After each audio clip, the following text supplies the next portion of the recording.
so I don't like to read too long, not subject you to that. But I think it's worth giving a flavor of the book. And I've been enjoying reading, kind of giving y'all my own introduction to the river. So if you had told sixth grade me, in sixth grade is when I decided I want to be a writer, if you told me my first book was going to be about the Mississippi River, I would have been very surprised because I grew up in suburban Connecticut, where, you know, I'm sure at some point, middle school, high school, in geography class, you said something about the Mississippi River. I have no idea what it was. But what happened essentially was I knew I wanted to be a writer. I didn't know how to do that, and I thought maybe if I go somewhere exotic, that will help. And as a suburban kid from Connecticut, rural Mississippi seemed pretty exotic. So I was offered in my mid-20s a job with Teach for America, and came to the Delta and fell in love with the place, with the culture. But then that scheme did work. I started writing little essays for Delta Magazine, for Mississippi Magazine, and sort of slowly climbed up the ladder until I was able to write full-time. But even for the first 6 years that I lived here in Mississippi, I really didn't think about the river at all. I was literally living on soils that were laid down by the river, but it was behind the levee, and so I never had to think about it. And I didn't, you know, I had this notion it must be big and polluted and engineered. But then I got an assignment for a magazine to write a profile of a man named John Rusky, who I'm sure some of you know or at least know about. He's sort of the canoe guide on the lower Mississippi River. And so I didn't know much, but I said, this seems fun, a little adventure, let's do that, and went out for 3 days and 2 nights. And so I'm just going to read a little bit of what I experienced on that trip. The morning we launched, the Mississippi was so high that it had swallowed the road to the boat ramp. But someone had dug a ditch alongside a farm road, and thanks to the flood, that had become a tiny tendril of the country's great river system, a canal that led out onto a flat sheet of water spread atop the fields. After a mile, this pool merged into a sluggish little river known as the Buffalo, which after another 2 miles joined the mighty Mississippi. But first, that ditch. The surface was scummy and green, laden with whatever chemicals had run off the surrounding farm fields and cattle pastures. A snake shimmied across its top. John Rusky grinned. Then he jumped in, his ritual river baptism. On the big river, the flood left no landscape, just the tips of barren willow branches reaching up from brown water. Trash studded a few visible lines of riverbank, washed up buoys, bottles and cans, food wrappers, once even an overturned refrigerator. A few times an hour, a towboat gnashed through the pool, carrying its loads of commerce. 30 barges or more, packed with grain or chemicals or scrap metal, assembled together in a long, thin line, as much as 5 acres in total, as big as a small floating farm. After each boat passed, the water remembered its presence, its surface convulsing with waves. Mark Twain once called this a river of desolation, and to me, on that afternoon, his description seemed apt. But as we paddled toward the island that would serve as our first campsite, a warm breeze greeted us. We arrived on a strip of sand that rose until it met a wall of willow trees. Our party spread across the dunes. I pitched my tent at the edge of the forest, from which tracks emerged: coyotes, beaver, deer.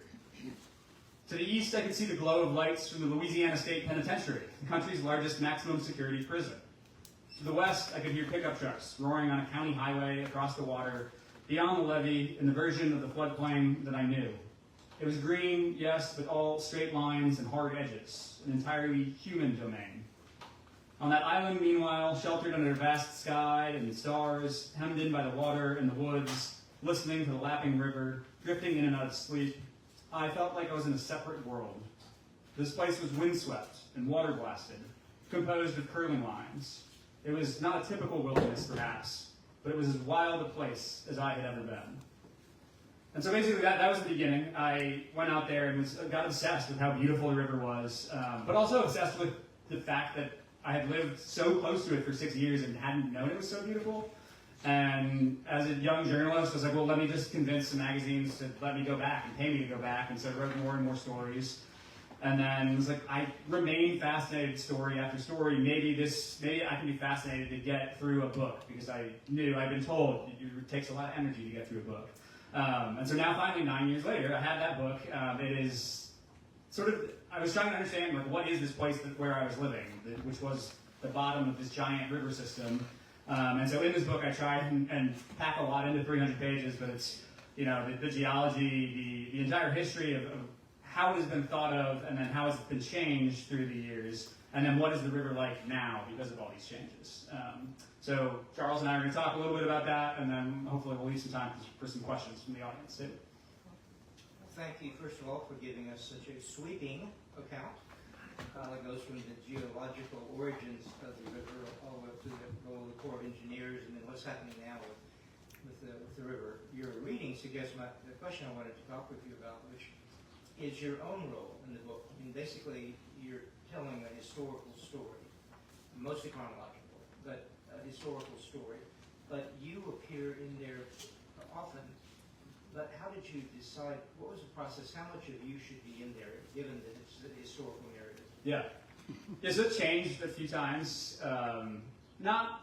Before I sold the book, my agent and I were talking through it, because I did canoe at one point from St. Louis all the way to the Gulf of Mexico. And it's like, oh, maybe that could be the story right there. I can just do a travelogue. But there's been so many Mississippi travelogues. Some of them are great. I honestly don't love a lot of them.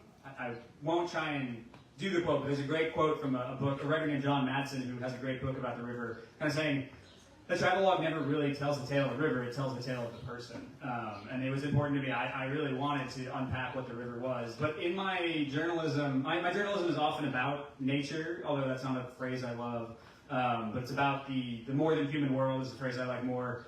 But I find myself often wanting to just be in there a little bit as this is an abstract thing, these words on the page. And I like to be a little bit of a tour guide of at least the readers can come along and see things through my eyes. And I felt that way about the history too. I wanted sort of this palimpsest of the river. There's so much history that is lost, but there's so much history that's visible, and I wanted to make clear that as you paddle or walk along the river today, you can still see pieces of this history. And so where I felt like I was seeing that, I wanted to drop that in and remind people, I'm here as your guide, but also I'm here as someone who has a particular point of view about what's been done to this river and what it is now. There was one quote that stuck with me, resonating, and I think it may be a key to your interpretation in some ways. It was about William Alexander Percy, the Mississippi Delta planner in Greenville on the river. He wrote a wonderful book called Lanterns on the Levee, about the levee, and that image is so important in your book. Yeah. But the quote is, he said, the Mississippi River is an unappeasable God. Yes. How did you find that quote, and how does it resonate with you? Yeah, so I found the quote. I mean, I read Lanterns on the Levee, maybe not until, it's a book I kept hearing about living in the Delta. This is one of these classic Delta works, river works. When I sold the book, I was like, I got to read all these books now. So it was one of many that I read. And Percy, he was a poet as well as a planter, and he's got some really beautiful language in there. But that phrase stuck with me because I thought, there are so many competing visions of what the river is, but Percy, as a landowner, there's a lot of baggage to that, but he really understood, in a way that maybe not everyone does, that his livelihood as a plantation owner depended on this river, right? That the river had built the land where he lived, but because of his family was intimately involved with the 1927 flood, so he was also very aware of how precarious that was. And so, I think that there are a lot of metaphors in the history of the river about the river as an enemy, about the war against the river, but I appreciated that Percy used this God metaphor for the river and gave the river more agency and more power, because I think that's a more appropriate vision, and that unappeasability. He intuited something that I wanted to bring in throughout the book, and it allowed me, I come back to it at the end in some ways, in a way to broaden that and think about other ideas of what a God could be as a river. I read some commentaries about the book, and one, I think it was a headline or a title, was that you are offering a radical reconsideration of the Mississippi River. And what is that radical reconsideration? Do you think that's the right way to put it, and how would you describe that? I don't think I'm offering a radical reinterpretation of the river. I think I'm offering an existing interpretation of the river that has not often been published by a major publishing house, is how I would put it. What became really important to me, in a way that surprised me, was Indigenous history, and Indigenous, it's not just history, but Indigenous presence on the river, and this long, long, epic history of people along the Mississippi River. It's this, again, I don't remember what I learned about the Mississippi River in high school, but I know I did not learn about the mound building cultures, as we often call them. In the book, I talk about mounds as earthworks, and I think they are really key to what the river is. I think that the people who, before America, before white settlers, had a much clearer view of this unappeasable God notion of the river, that it was something dangerous, but also something that could be valuable if you thought about it correctly. And so, yeah, I thought, when I sold the book, I don't remember, but I think maybe I figured, Indigenous prehistory, I'll have to do a couple pages on that, but it became really a frame for the book. I begin and end with that. And that's where I'm like, it's not a radical reinterpretation. It is cosmology, it's ways of thinking that have existed for a long time and continue to exist, but aren't being heard. There are better people to tell that, but I think sometimes a big book like this, where it's like, so it's usually a white guy that's the guy who says, I'm going to go and tell the sweeping history of the river, and I'm kind of aware of that history. And I think I've been afforded the luxury and the privilege to be able to share what seems like a radical reinterpretation, but is just an interpretation that should have more presence in our contemporary society. Well, you point a lot of attention to mounds, mound building, as you said, the earthworks. You had one really striking line, which there's many ways of thinking about the mounds, but you think about them as a form of writing. Mm-hmm. So how do you see it that way? Yeah, that's from a scholar named Chadwick Allen, who's an Indigenous scholar. And so really just indebted to him, that struck me as, there's one way of looking at these earthworks and saying, let's look at the archaeology. And I did a lot of that. I feel like I gave myself a master's level education in archaeology in a very short period of time. And had to dig pretty deep into a lot of journals. I think the more accessible information about earthworks doesn't present the full story. But I also found it gets frustrating eventually. Like obviously we don't know what these ancient cultures called themselves or what they really thought, and so there's certain questions that can't be answered by archaeology. And so when I encountered Chadwick Allen's work, he's got a great book that looks at contemporary literature about earthworks.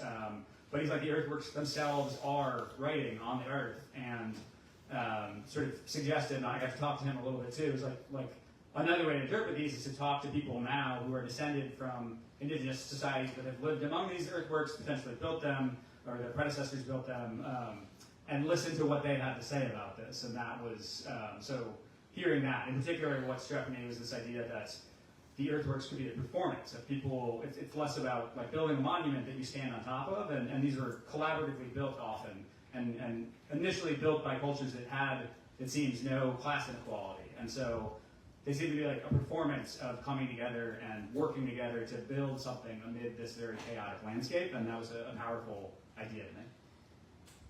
One of the challenges of writing a long book like you've written is pacing. And you have so many topics you're dealing with, and any one of them you could have made a book. Yeah. And so what were the challenges of that? How did you decide how much proportionality to give to a topic? It was impressive and valuable and timely that you spent so much time on the indigenous people, and it fit so much of what you're doing, that little argument. But you had, every step of the way, that chapter about the discussion about the early Americans who came in. What was it? Half alligator, half horse, half alligator. Yes, yeah, we're all familiar with that lore. But throughout, you could have got bogged down in the Corps of Engineers, all of this, but they're all very well considered. So what was the process of thinking? Did you want to spend more time on the core and less on something else, or not as much on the core, get away from the core? How did you think about that proportionality of topics? Yeah, some of it was intuitive, I think. Honestly, when I initially thought I'd write a book about the river, I thought I'd write sort of this Annie Dillard-esque collection of essays about life in the Batcher in the Mississippi Delta. And that was my initial aspiration. It was like something smaller and quieter. This book came about in part because some mentors were like, if you want to have a career and be able to live off the money that you got from the book, you're going to have to think bigger. And so in some ways, there's a whole middle section that's kind of a 200-year history of, in part, the core, but this 200-year-long process of engineering the river. And that was just the thing that I initially didn't want to write about. I'm not that interested in these tales of engineers sitting in offices fighting over what the river should be. I was interested in sort of what the river is and like being out and the lives of people who engage with the river. And so I think that was helpful in a way. I think like John Barry wrote a really great book that deals with all of that engineering history. And I was freed up to do something a little bit different. And so that, yeah, I had to do that, all of this history I had to move through, but I was always kind of paying attention to just what feels most vibrant and striking to me. I wanted to make sure the river itself was alive throughout the book, and so whenever I could find, historical sources that showed the material facts of the river throughout these eras, that helped guide me and say, okay, I'm going to have to include that, and then I obviously thought through these plot points of like these are major events that I have to find a way to include. You have one quite striking line that's sort of dropped in, and you write that the history of the river causes us to rethink the very idea of civilization. Wow, that's great. Yes. So tell us about what you mean by that. Big claim. It fits in with some other work by anthropologists. There's a notion of progress in civilization, right? The standard idea in Western societies is, we started as hunter-gatherers and then settled into small villages and then, learned how to farm and then we got big cities and that is the progress of civilization. And this goes back to the earthworks, is that's just not a narrative that works in the prehistoric Mississippi River. What happened was, well before farming happened, people built pretty large and impressive, if not cities, at least gathering places. There's a site called Poverty Point in Louisiana where people, at least trade goods came from across much of the watershed. And there was this ebb and flow in this history where people would build these really cosmopolitan, impressive spaces, and then they would give them up. And they would go and kind of live more provincial lives, and they would build earthworks, but they'd build small earthworks, and they'd have them just in their village, and people didn't seem to travel very much. And then 1,000 years might go by, and they would build big villages again. All of this is happening before farming even starts. And so to me, that's part of it. It's this back and forth. There's a great book a couple of years ago, The Dawn of Everything, that I think deals with the same idea of, in Indigenous history, people were making decisions and adjusting rather than saying, like, we always have to progress forward. Sometimes it's like, well, the climate has changed and we need to, live like we used to live a little bit. That would be safer and different. And so that was interesting. But also, what I noticed was that even as agricultural spread across the watershed, people looked back to that initial pre-farming society as this like celebrated thing, as this sort of like wellspring of what you might call civilization. And so that suggests, like, in our society, we don't like wetlands. And I think that's part of why we don't know how great the lower Mississippi River is. But it seemed to me that in a lot of other cultures, wetlands were regarded as a place that so much life and culture comes out of. You lavish a lot of material on the lower Mississippi. Yes. Around here, people. But I thought again, the question of proportionality. You talked about the blues. What was the challenge there? You could have talked a lot more about the blues. Yes. You covered Bill Dockery, and so what was the challenge of thinking about that time period? And you're drawn from so many fields. It's archaeological, it's geological, geographical, historical, but also cultural. So how much cultural material did you sort of think you wanted to add in there? And the blues being a prime example. Yeah, the blues I chose in part because it was clear to me. I'll answer this in two ways. One, I hear this of there's the lower river, there's a lot about the delta, and I think a lot of other writers might not have done that, but I lived in the Mississippi Delta for 9 years. That's sort of how I discovered the river. And so it just is home to me in a way, and I felt like I had to include it. But I also have come to really believe that a river, I have an expansive notion of what a river is. And I include the floodplain of a river, these spaces that are connected sometimes and not connected sometimes. But now I also include sort of the historic floodplain, because where I lived in Indianola, in Cleveland, had once been part of the Mississippi River, essentially, and were cut off by the levees. And I felt like I couldn't tell the full story of the river without telling the story of this floodplain that is sort of lost. I sometimes think of it as the ghost swamps. And so I feel lucky that I stumbled into this book by living on the Mississippi Delta, because I think it would be incomplete without that. But I think if I had been, a Minneapolis writer, I might have thought differently. So that's that answer. But in terms of the culture, I always knew that culture would be a big piece, because again, my intention was to chart what we've done to the river, but to chart, to answer what we've done, I also thought it was important to think about why we've done it, and to answer why we've done it, you have to know what the people thought about the river.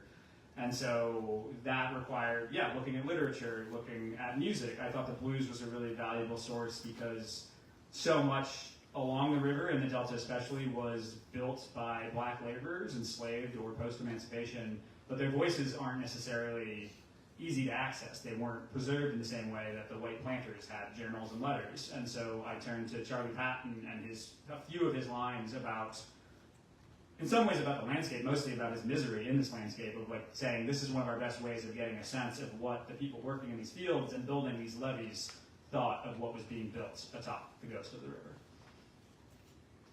Well, as you show us, the Mississippi River was a huge project in American history, and you recount the role of major figures like Thomas Jefferson, Louisiana Purchase, and all the explorations he sponsored, and Andrew Jackson with the removal of the Native Americans and other things.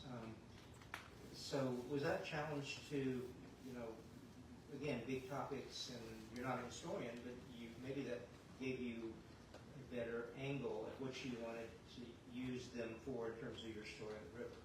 Yeah, I do think so. Charles and I were talking about this a little bit earlier, and he was saying, like, I really appreciated that you dealt with these people in passing and took what you wanted. And it was very relieving to hear that from an esteemed historian, because I'm not. I have a master's from Delta State in liberal studies with a little bit of history, so it's not totally untrained. But I do not think of myself as a professional historian at all. And I think in some ways that was freeing. Of I just found the work of scholars that I found convincing and compelling. So Walter Johnson wrote a really great book, and that led me to other books. And so it allowed me to kind of pick up the pieces that I needed to tell the tale of this river. So again, I think that the sort of coming in as this, I think of journalism as being a sort of professional novice, and I think it was helpful to be a novice in history because it allowed me to just kind of, because what you need to know about Andrew Jackson, and let's move on, because I could write a whole other book about that, but we want to get back to the river. I think dealing with that in proportion, it enabled you to talk about some other figures. And this is one of the things in a big book that I really appreciate. You're discovering, or not discovering, but highlighting people who are not as well known. One of my favorites was Henry Shreve. Shreve, yeah. So tell us about him. Yeah, so Henry Shreve maybe should be better known. There was a claim I found in the book of history that I found compelling that there are probably no other individual affected the landscape of the South more before the Civil War than Henry Shreve.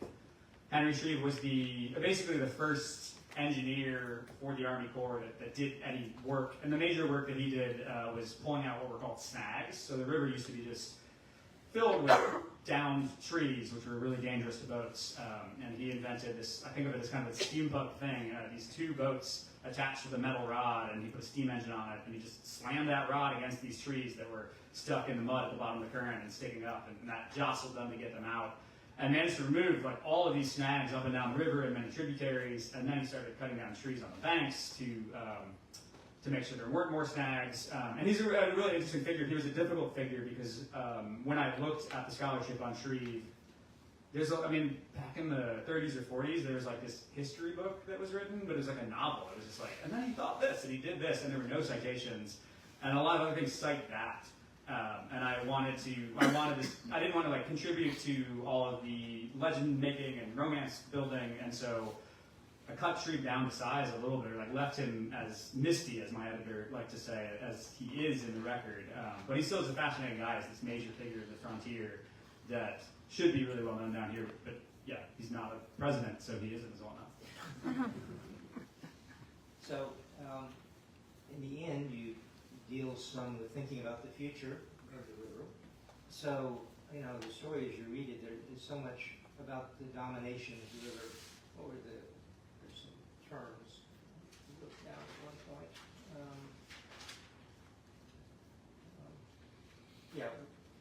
Talking about the core probably, or the building. Blast, dredge, smash. These verbs that suggest the powerful role of dominating, violently, through the building of levees and other physical things. So, in terms of the future, as I say, you speculate a little bit about that. Is that changing? Because we live in a different age, and the area is the lower Mississippi certainly is so threatened. with loss of land and other things. So do you think that's changing? There's greater appreciation of the wildness? I think so, yes. I mean, so I live in New Orleans now, and I don't know, you guys might not know as much about it up here, but obviously you guys know about land loss in Louisiana, and there's this major project, very controversial project in Louisiana to try and get some land back by basically reopening the levee down there and saying, like, let's let some of the water out and some of the mud out so that the river can go back to its natural habit of land forming. One of, not my questions, but one of my observations is like, this is pretty small compared to what the river used to do, but it's still potentially an important step. And what's interesting there is, it's in part, I think, a growing appreciation of wildness. There is, the groups that are advocating for this are Audubon Society, groups that care about bird watching or bird hunting and want to have this wild feeling river. But we've reached a point where economically it now is a necessity that we build more marsh in Louisiana, because as a homeowner in New Orleans, I really want there to be marsh that can sort of buffer us from storms. And there's now a movement to kind of seeing, we've successfully made this argument that the economics needs us to return some wildness in the river delta down south.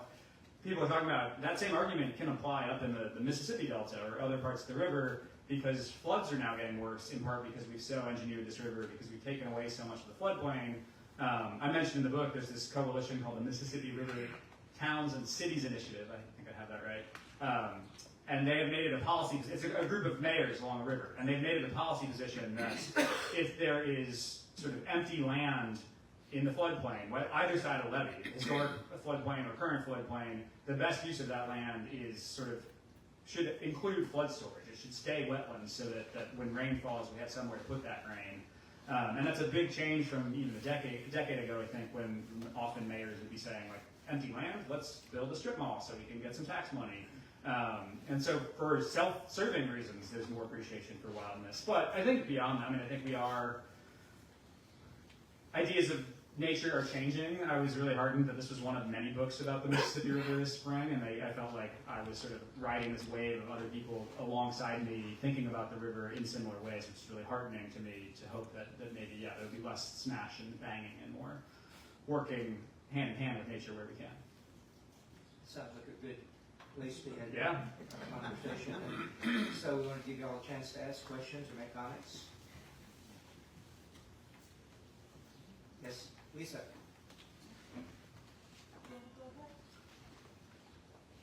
No, go.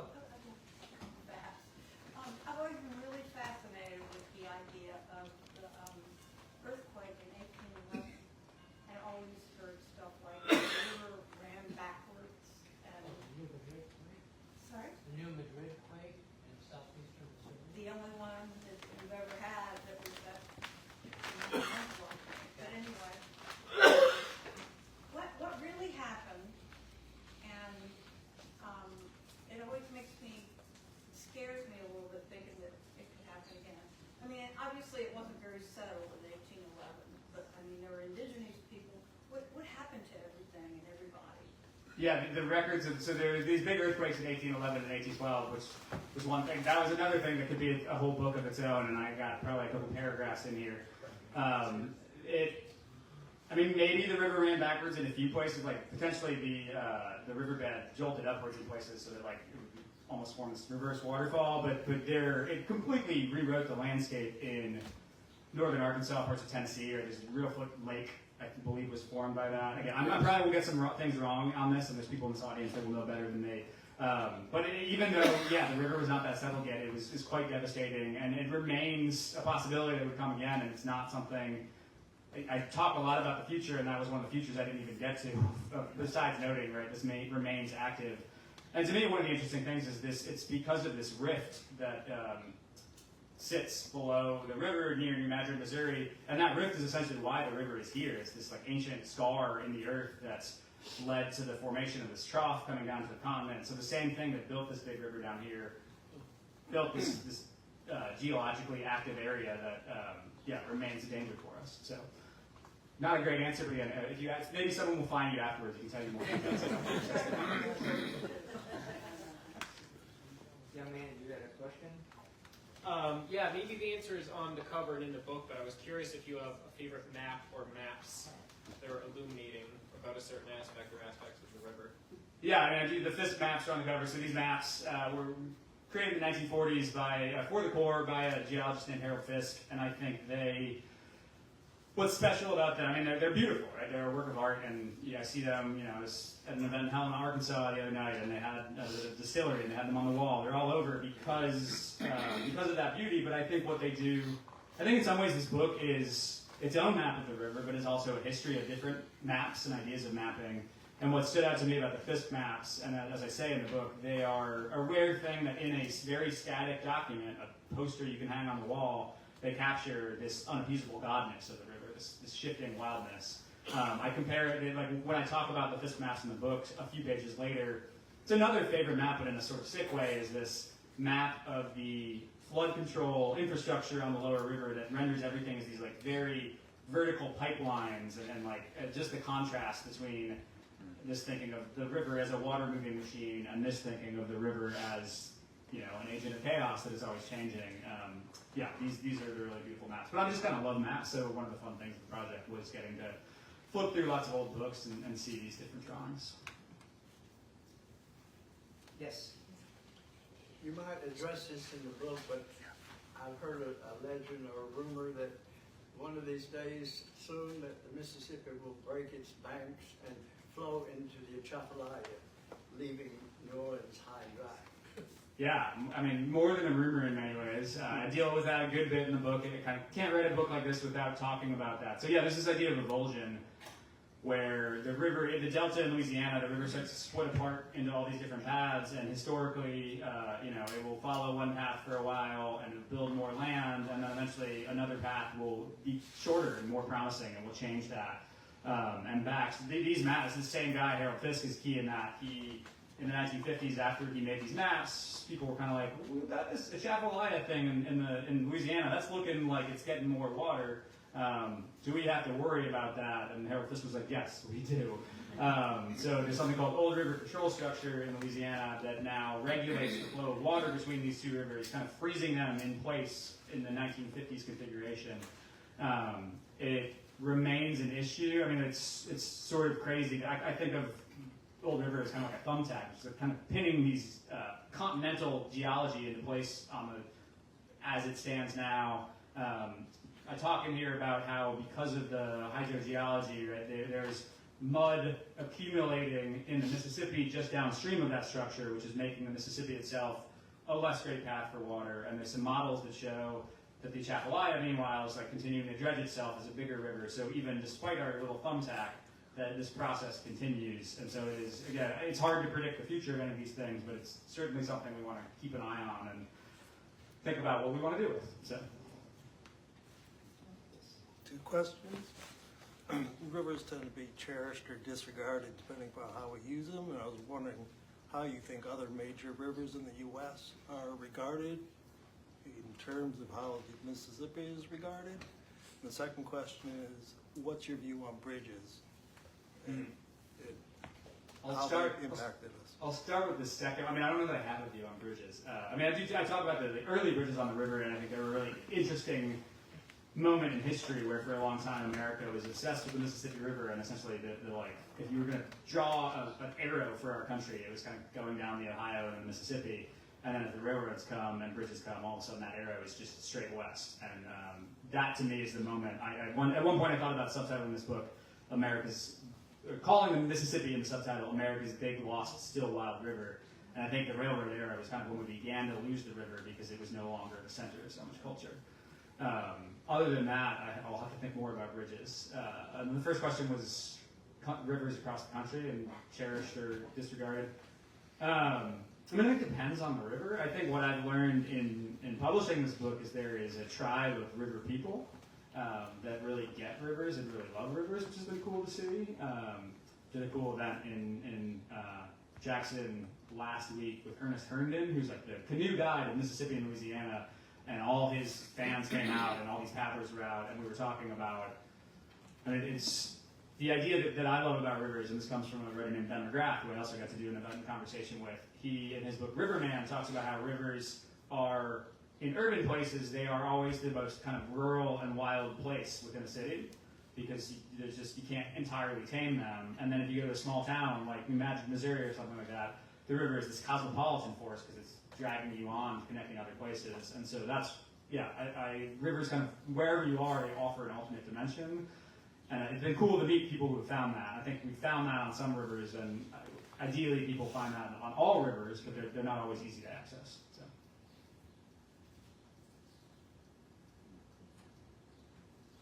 Jimmy? I'm wondering, we've heard a lot about the Mississippi Delta and Louisiana and so forth.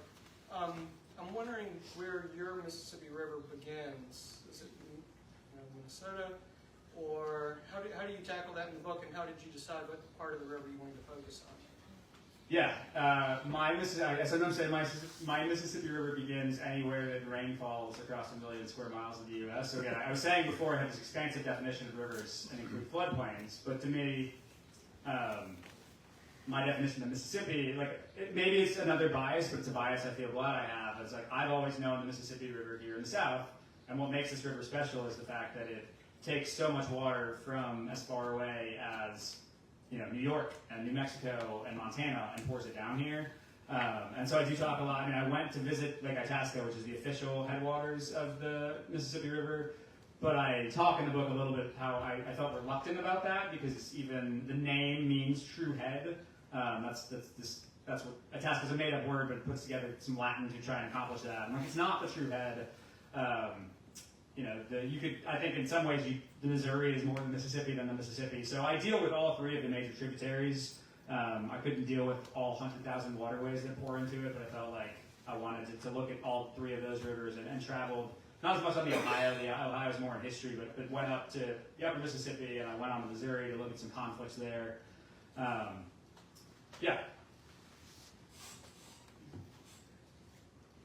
Boyce, do you have a particular mile of the river, and or do you prefer it high water, low water, middle in that mile that speaks to you in a particular way?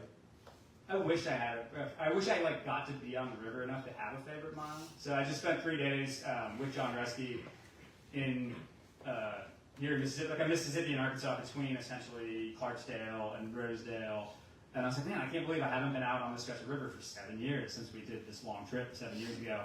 And so I in some ways I envy John, who's out there all the time and gets to have favorite miles. I do think that, again, maybe it's a sort of home place bias, but the river here in Mississippi is as beautiful as anywhere. I started joking about this on social media, but I think our next national park should be the Lower Mississippi River National Park. And that should be, centered here in this delta because it feels so wild. And then when I was talking with John, he's like, "Oh, I've got some donors that are actually very serious about that idea. And we want to take Big Island, which is it's formed by the confluence of the White and the Arkansas and the Mississippi, and that could be the center of this great new park." So all of that is my favorite. Actually, the back channel behind, or back channels through that Big Island, is one of my favorite places. In terms of high water, low water, I think one of the things I love about the river is how it changes all the time, and you go back to a place and it feels so different. I will say I canoed with John during the 2019 flood at the flood crest from Baton Rouge to New Orleans, and that makes me a little bit wary of truly high water. That was the worst trip I've ever done. I don't want to do that again. So. One of the things you wrote about that I've never thought about that struck me is that for a lot of people, you don't even see the Mississippi River because of the levees. Right. And if you're, of course, in the Natchez, you have expansive views. But we have friends in Edgar, Louisiana, which is on the River Road. And we were there last fall. And, it's amazing. They're right there on it, but you never see it. Right. And so you can go up and crawl up and all of that. But I think that's an important insight that amazingly enough, for a lot of people who live down here, the river is hidden. Yeah, that's what I was saying before with that subtitle about the lost river. I think the levee is one of several things that cause us to lose the river. Last night, my wife and I and John went stand-up paddleboarding on an old oxbow just outside of Clarksdale. And I hadn't even seen this oxbow. John's like, no one's ever back here. And it felt like the delta, but also not. It's this is the old ancient delta, and it's right here. And I was like, why isn't there a business? Well, John should do it himself. But isn't there just a stand-up paddleboard rental? Because it was sunset, it was gorgeous, and it's just in everyone's backyard, and we don't know it. So. Yes. So I like the idea of the lower Mississippi River being a national park. I think that'd be wonderful. But if it was a national park, it would have to be left alone. Basically, the current management of the river would have to stop, so that it would just be what it is. Have you thought about how it would, and how fast it would change, and in what ways it would change if, for example, the Army Corps stopped managing it the way it does now? Yeah. I hope we can find a hybrid national park. So we because it's not that's gonna be the opposite of it. We're not gonna stop managing it. I've thought a little bit about it. Wright Thompson once asked me, I think while he was working on his new book, like, how long would it take the Delta to go back? I was like, I don't really know. I do note in the book, though, I went out on a tour with the chief engineer of a drainage district in Missouri. So drainage districts are the groups that build all the canals around the farmland that keep the water moving off so that it doesn't turn back into swamps. And I was really struck. He told me, we have to go back every 7 years and dig out these ditches because mud comes off the farm fields and fills them up. And if we didn't get these big backhoes out and dig it out, then the ditches would fill up and the water would pool over it. And so within 10 years, you'd start to see the return of at least standing water, if not wetlands. And so that gives me a starting point. I did try and do some back of the envelope math, but Cliff, you would be much better at some of that math, I think, than me. So I don't know, half a century, and you start seeing real wetlands coming back in places. Yeah. So I guess the river is a resource for humans, but it's also a huge resource for wildlife and things. Do you touch on the extent to which our use of the river has changed wildlife over time along the river? Yeah, I'd say a good bit. Maybe not a ton, but one of the last section of the book is kind of I tried to travel around the watershed and look at places where there are now conflicts and crises because of these different ideas of what resource the river should be.